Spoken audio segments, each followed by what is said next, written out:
Hi. Hello. So one of the community members, Abby, reached out recently and said that she has no clue what Open Source Spotlight is about, and she asked me to actually do an intro.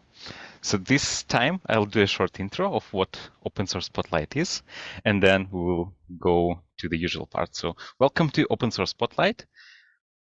We invite open source authors and ask them to show the tools they're working on, and today we have Ed. So hi Ed, tell us a few words about yourself and about the tool you want to show us. Oh, yeah, thank you. Hey, I'm Ed Shee. I'm head of developer relations at a company called Seldon. And today I'm going to talk about Seldon Core. So what Seldon Core is it's an open source framework for deploying machine learning models on top of Kubernetes. Right. So I think the main thing to take away is like you need a Kubernetes cluster first, right? If you have that and you're running infrastructure on Kubernetes, like Seldon Core is a really, really good way to deploy machine learning models. If not, and you don't want to manage the infrastructure that comes with a kube cluster, then Seldon Core maybe isn't the best place to start. And there are other libraries you should be looking at. So that's the kind of first thing to take in, I'd say. Okay, that's cool. You have a demo, right? Yeah, I do. Yeah. So that's probably the easiest way to go through it is I share my screen. Just do that quickly, and then we'll jump in. So, okay. Yeah, so as I said, right, it takes your model and then turns it into this nice containerized microservice that runs on top of Kubernetes. It also exposes like REST and gRPC endpoints for you to make predictions from. And it has a whole load of other features that we'll come into in a minute. The first thing to understand is that just like anything with Kubernetes, right, this is all config driven. So what you define when you create a deployment is this object called a Seldon deployment. Apologies if you don't like YAML, you're going to see a decent amount of YAML in this demo. That's just the nature of working with cloud native technology. But within our Seldon deployment, this is a really minimal one. There's a kind of your usual metadata thing, and then all the important stuff lives within this spec. And within the spec, at an absolute bare minimum, what I need to do is provide model URI. So basically telling Seldon, like, where have I stored my model? And then the only other thing I need to do is tell it, okay, what type of model is this? So Seldon Core out of the box has like a bunch of prepackaged servers that will run, things like scikit-learn, TensorFlow, PyTorch, Hugging Face, you name it, right? Like most of the major frameworks are covered. And we have these prepackaged servers. And that's generally the easiest way to deploy it, is to say, here's my model. It's a XGBoost model. Please go and run it for me. There is actually the ability to create your own like custom servers or custom deployment with our language wrappers. And I'll come on to that in a little bit. So if this is basically all I need. And I'm saying, okay, here's my model, please run it. It's a scikit-learn model. And the way I create that deployment is I just talk to the Kubernetes API like I would with any other kind of deployment. So I can do kubectl apply iris model. Okay, so this model I'm creating here, this one is actually, if you haven't heard of the iris data set, it's kind of very much like MNIST. You use it as a bit of a baseline. It's very simple example. Hello world, right? Yeah, so it's your hello world of the thing. It classifies flowers based on 4 different measurements on the petal length and petal width and things like that. So we're going to use that one because it's just a really simple. What the model is doesn't really matter. We want to see the deployment. And let's do inspect what's actually happened on our Kubernetes cluster. So let's do a get all, right? And you'll see that so my pods, I have pods in here that have been created. My pod is up and running, and I have 3 containers in there. I can, if we want to, I can dig into the detail of what those are. And then it creates the services over the top, so it allows like routing externally straight into your model via a URL, and then it creates a deployment and a replica set for your model as well. So again, like you don't particularly have to worry about this, right? Because the Seldon Core operator manages and operates all of these things for you. So if your service goes down or your deployment goes down, like Seldon will automatically restart it for you. The important thing is this status here, right? Everything is up and running. So now I can make a prediction. So let's do that over, just a curl request. So let me show you what this is. So I've written it out already because it's a bit lengthy to type out. But what I do is I post to my base URL, which is where my Kubernetes cluster is. So for me, I'm just running this locally on Kind on my machine, and then /Seldon, and then that's the namespace, and then the name of the model, and then /API, and then version and predictions, right? So that you can build up that URL pretty easily, right? Once you know what you've deployed. And then what I'm doing is I'm sending it this ND array of just, the numbers 1, 2, 3, 4. So if I actually do that prediction, so let's do right, let's see what we get back. And you'll see this is the kind of response you'll get from Seldon. So you'll get I haven't actually named my classes on the outputs, but if I had, then I'd get that back too. And then I also get the predictions here. So for this, I'm getting a kind of, predict raw, and I'm getting the actual things. But if I had like a softmax in there or something, I might just receive a class classification. Cool. So what I wanted to show was kind of some of the power of this is not just to be able to deploy models, but it's like the advanced stuff we can do on top of this. So if I wanted, what I could do is go in and, hang on, let's type this out. I was going to paste it, but we'll just type it. So I can also add like let me give some context. Let's say I trained like an XGBoost version of this model, and I wanted to see how does it actually perform in production? Because a lot of what we do with machine learning, like testing and validation, looks at things like accuracy or F1 score or whatever. We don't necessarily look at like, how does this actually perform, right? It might be just as accurate as the scikit-learn model, but maybe the XGBoost model is like, 10 times quicker when it comes to, response time when it's live. So let's deploy one of those instead. So this time we're going to do an XGBoost server, and then model URI. So I have one already built, so I'm not going to show you building the models, but okay. And then let's name this one XGBoost. Whoop. So you remember the URL? Hopefully, we'll find out. And then let's name the graph here. Let's call this one like a canary. So what we want to do is basically say, let's keep that one as our main model, but let's deploy the XGBoost one and maybe have like, I don't know, let's say 20% of the traffic go to that. So what we can do is we can add these annotations like, traffic 80 to the scikit-learn model, and then traffic 20 here, right? And then if I save that and then go down here, sorry, whoop, my keyboard's being a bit weird. Let's clear this. And then apply that again. And then you should, let's watch the pods, right? What you should see here is that, so my original scikit-learn model is unaffected, right? Because it's already been deployed, but it's now spinning up this canary here with this XGBoost classifier. And when that's ready, what will happen is Seldon Core is now going to automatically route like 80% of traffic to the scikit-learn one, and 20% to XGBoost. So we can do that. Let's simulate that with just sending a bunch of curl requests. So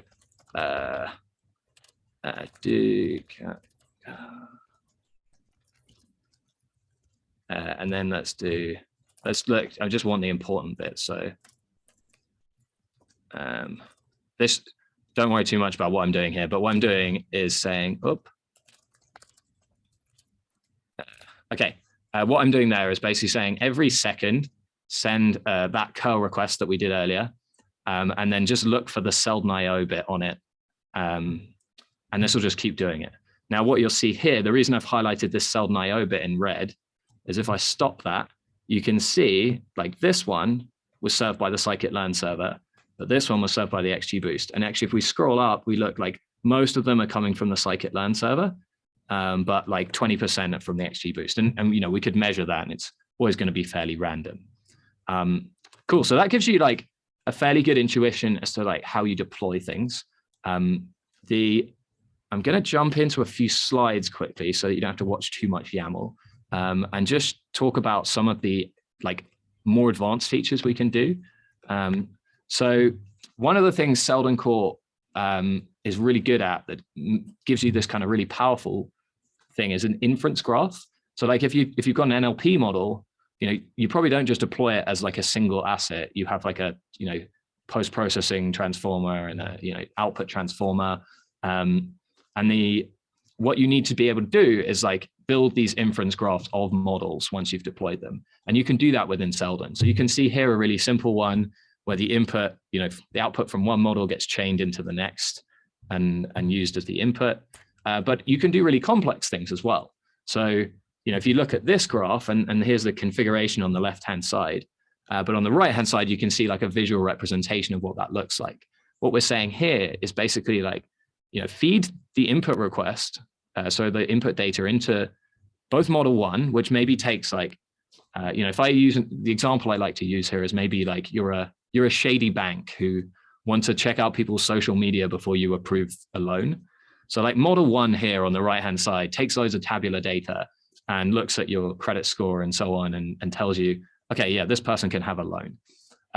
But then the shady part is over here on the left where like they go, oh, let's do some NLP on their tweets and just check that they're not a terrorist or something first before we give them some money. And so, maybe it's doing some like, word embeddings, and then it does like some sentiment or, keyword extraction type things. And then it has an output that's like, whether it is or isn't.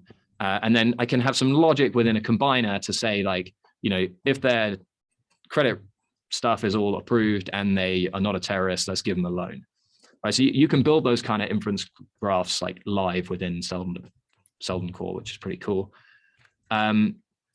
We also have support for like metadata in there. So, being able to capture the inputs and outputs of the model, people be able to query that from an endpoint from your model.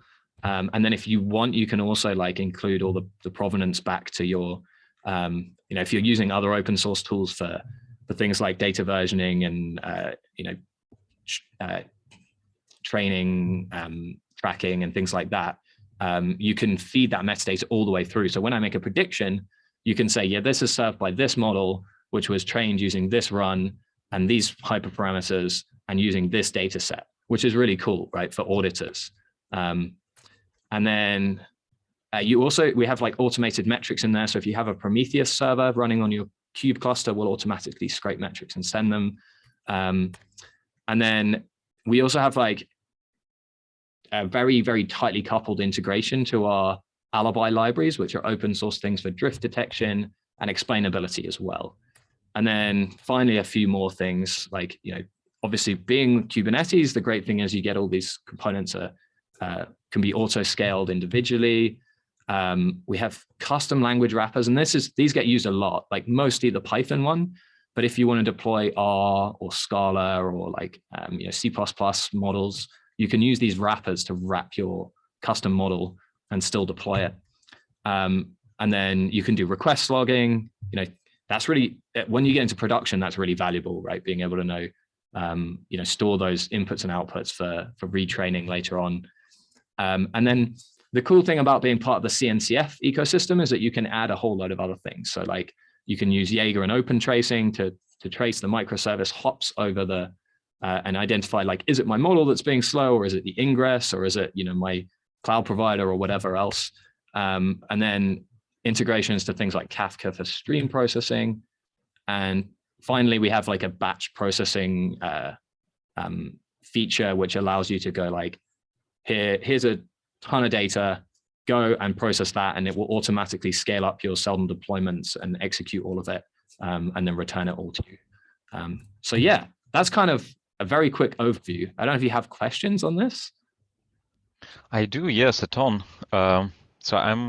When you showed a graph of multiple models running in parallel, I was wondering if these models, when we implement them, they need to follow a certain convention. Maybe you have some sort of, I don't know, maybe you have some sort of example in your GitHub where we can see how exactly we can implement this kind of inference graph. Yeah, so there are within the docs, right? There's a section called tutorials, and then there are notebooks under there, and we have like worked examples for a ton of things. So we've got some in there for using those inference graphs. The only thing that they have to adhere to is that they need to be, because the inputs or the outputs from one get chained into the next, right? You need to match those up. So if you use a totally different word embedding model and then feed it into a NLP model, it's going to be like, whoa, I don't know what, the tensor's not the right size or whatever, right? So that's the bit you need to understand and be careful of.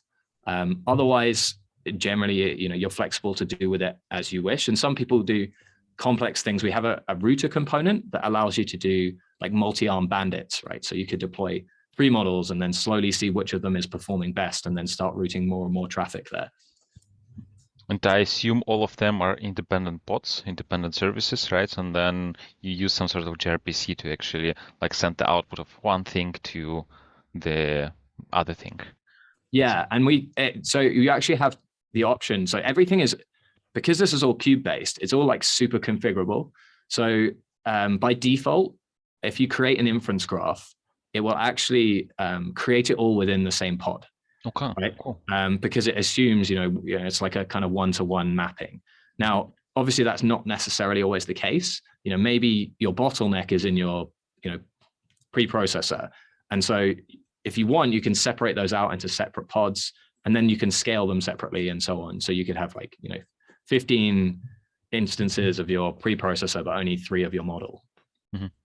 Yeah, because I was wondering, sometimes the bottleneck is, actually, I don't know, getting some data, pre-processing it, but sometimes just sending a huge pre-processed NumPy array or whatever protobuf over the network can also be expensive. And so here you can tweak it in the way you like. That's, right? And that's normally the trade-off. It's if you put everything in the same pod, then the transfer and the serialization and stuff like that is much easier. But if you put things in separate pods, then it's much more scalable, independently. Mm-hmm. Yeah. Another question I have is, what kind of setup do you have? Is it kind, or you're running Kubernetes somewhere in the cloud? What did you use for this demo? So for this demo, I'm running kind on my own machine here. A couple of things to note. So Seldon core, obviously you need Helm to install it, right? I think most people with a kube cluster should have Helm, so that's fine. But then you also need an ingress controller. At the moment, we support Istio and Ambassador out of the box, which means we'll automatically create the Istio virtual service for your model and so on, and do the routing. But you can use other ingress controllers, and you just have to set up your own script to go and create the routing automatically. Going forward, we're going to try and be a bit more agnostic and allow integrations to way more. So it should give people more flexibility on that front. Mm-hmm. And then how do we actually install Seldon? Because I saw in your YAML, you had kind, then was it SeldonDeployment, right? So then we also need to install this. And is it done with Helm, right? Yeah, so the installation is done with Helm. I mean, you can do it, you can customize the installation if you want, either edit the Helm charts, or you can use things like Kiss on it and so on. But yeah, I'd say 99% of people just install it through Helm. And yeah, that's pretty much it, right? And that will install the operator and your Seldon controller on your cluster, and then from there you're ready to start deploying models. Okay, so if I want to reproduce your demo, the first thing I do is install kind, right? Then I install Helm in this kind cluster. Then with Helm, I install Ambassador or Istio, and then I guess after I install Ingress, I install Seldon, right? And then that's all I need. Yeah, in fact, can I share again for 20 seconds? Please. Sure. So what I'll do is show you actually if I go to okay, so you're right, you're totally right. But you don't have to remember all of that, right? Because if you go to the installation guides, we've got it for whatever setup you're using. So if you wanted to do my demo here where I use kind, if you follow this install locally thing, as you say, right, it's oh, you need Docker and kind and kubectl as well. But then as you say, you install Istio or Ambassador, and then once that's done, you're going to install Seldon core with this helm command here. And then finally, we just say like, here's how you port forward locally, right? If you wanted to run. That's what you did, right? That's one in your terminal tabs, right? That we didn't see. Correct. So over here, exactly that, right? I've already run this port forward command. There you go. Okay. But if you had, if it's a cloud cluster, maybe you've already got like a URL you can just use. Mm-hmm. Okay. And, when you did kubectl get, was it get all? Mm-hmm. So I saw pods, I saw deployments, I saw services, but I know I used kserve in the past, and in kserve they have a special object which is inference service. Do you have anything like that, or we use just plain Kubernetes services? Yeah, so we have the kind of the inference service equivalent is this thing here, this SeldonDeployment, and that, if I show you what that looks like in Kubernetes, so let's just clear this. I can go get iris model, so you can call it SeldonDeployment or just SDEP for short. And then sorry, what I should do is describe instead. Cool. And there you go. So that's like the Kubernetes object for a SeldonDeployment. Right? And you've got to, you can see here that it's got like those two models in there for an XGBoost and scikit-learn, and the different traffic splits between them and so on. Yes, when you do kubectl get all, it just doesn't show you non-default objects, right? Yeah, the get all just basically grabs like all the base Kubernetes objects. Okay. That looks like a massive project. So I'm wondering how many people are actually working on this. So it's like a mixture, because obviously at Seldon we have an enterprise platform as well. So some of the time gets spent on that. I'd say we have like 3 or 4 people who work like fairly dedicatedly on Seldon core and on our other kind of open source tooling. But the great thing is like we're now getting contributions from other, we've got some big companies who are using it in their open source stacks, and they're contributing things back. And like that just makes the whole process easier, right? When you have other people helping out. So yeah, it's good. And we're planning, so for our next major release, which should be in the next couple of months or so, we've got some really big changes, which is really cool. Like, decoupling the graph objects so you can deploy things separately and reuse them and stuff like that. It'll allow a lot more like the data-driven approach, like data-centric deployments, which will be really cool. So yeah, kind of watch out for that. Are you taking part in Hacktoberfest? I'm not. I've seen the post. Maybe I should. It's something I always find that like these things are really exciting, and I'm like, yeah, I should do it, and then I never have any time. But as a company, Seldon, do you help people who want to contribute as a part of Hacktoberfest? Yeah, we'd be more than happy if people want to use Seldon for some of their projects. You can reach out to us. We have a Slack community, or like I'm available on the Data Talks Club Slack, so you can message me there if you need any help getting set up or wanting to achieve great things like hugely scalable deployments with hundreds of models. Okay. And what's the best way of contributing? Like, I guess just write or you have also a community, right? You have Slack too. Yeah, so we have a Slack community, which is a good place to start. If you're on the docs, you'll see the links to it anyway. That is a great place to come in and ask, like, if you have a question that, if you get stuck on something and it's not in the docs, because of all the different things that like we integrate with, it's hard to document everything. So you might come in and go like, oh, I'm having real issues setting this up with, the Kong ingress controller or something. And so maybe we're really good at helping out in there. But I also run community calls so people can jump on and ask like face-to-face. And then we highlight, upcoming features and roadmap stuff. So yeah, that's definitely a good place to come in and speak to us. So if somebody wants to contribute, so they should go to GitHub issues, check them out, and join your community and ask. Forgot your question there was actually about contributing. Yeah. So yeah, open an issue. We actually have a bunch of like good first issues on there if people want to start contributing. But then there's also in the docs, there's like a developer contribution guide that you should read first, because it kind of tells you about the stack and our end-to-end tests and things like that. Okay. Maybe last question. Do you have any advice to anyone who is watching this? just like generally, yeah, I think my advice goes back to what I said at the beginning, right? Which is like, if you're a data scientist and like you're new to Kubernetes, right? Like maybe looking at something like Seldon Core isn't, or Kserve or any of the other ones, like is not the right place to start. Start simple and use like an easy PaaS solution on like a cloud provider. And then as you grow and scale and you realize, hey, I've got loads of users hitting my models, or I have more than a handful of models, that's where it becomes really important to have scalable infrastructure like Kubernetes. And that's I think why most of our users tend to be big corporations, right? It's once you've got tens or hundreds or even we've got people with thousands of models running on their Kubernetes clusters all through Seldon Core. That's where it becomes really, really hard to manage yourself manually. And while you were giving this advice, I got another question. So I'm wondering, so let's say I don't know Kubernetes yet, but I saw this demo and I'm really inspired. I want to try this.